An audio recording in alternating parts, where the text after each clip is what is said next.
ta tỏ vô dễ nhất nhân chẳng này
cả nè chỗ này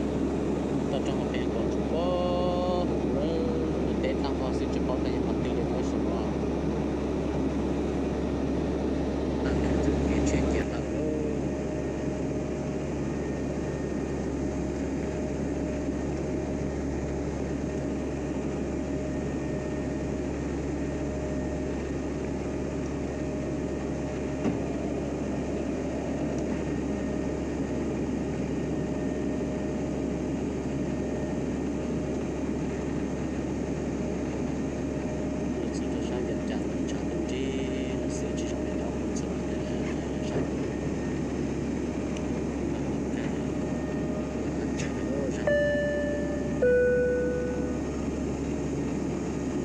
ผู้โดยสารทราบขณะนี้เครื่องบินของพวกเราเตรียมพร้อมแล้วที่จะลงสู่สนามบินสากลวันไหนนครหลวงวิจันทร์กรุณากดกับอาหารสมนาของท่านให้แน่นและมอบโทรศัพท์มือถือของท่านไว้จนกว่าเครื่องบินจะลงจอดเป็นเยี่ยมห้อยขอขอบใจที่ท่านในความร่วมมือ